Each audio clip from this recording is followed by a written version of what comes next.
of my choice, beneath my sorrows lives in This week, we're going to jump all the way from the 17th century to the early 20th century.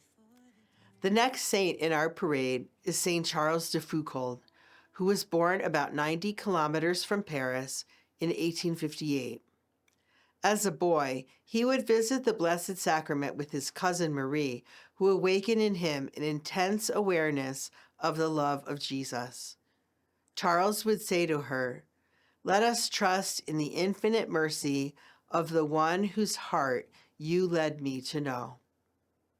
In 1889, Charles consecrated himself to the Sacred Heart. He told Christ, "You have bestowed on me so many benefits that it would appear ingratitude towards your heart not to believe that it is disposed to bestow on me every good, however great, and that your love and your generosity are boundless." He was to become a hermit under the name of the Heart of Jesus. In 1906, he wrote of his promise to let the heart of Jesus live in me, so that it is no longer I who live, but the heart of Jesus that lives in me, as he lived in Nazareth. Pope Francis wrote that his friendship with Jesus, heart to heart, was anything but a privatized piety. It inspired the austere life he led in Nazareth, born of a desire to imitate Christ and to be conformed to him. His loving devotion to the heart of Jesus had a concrete effect on his style of life, and his Nazareth was nourished by his personal relationship with the heart of Christ.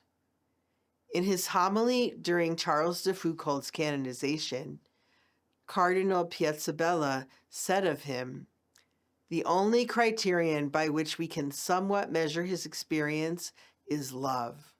Love for Christ led him to imitate him in everything, even to death. He wanted to identify himself in everything with the object of his love, Jesus, and only at the end, with death, was he able to fill that void that always accompanied him, because at that moment he was able to embrace completely and definitively the love that had conquered him. True love is always generative, always opening to life and new horizons." And so it was for Charles de Foucauld as well. After his death, several congregations, movements, spiritual paths were born, inspired by his experience. Some of them are present here among us in our Jerusalem church. And this reminds us that when existence is really filled with true love, it always leaves behind a sign. During his lifetime, Charles de Foucauld did not gain a single follower or member of the religious communities he hoped to establish, one for women and one for men. He was murdered by marauders in the Algerian desert, right in front of the hermitage he had built there.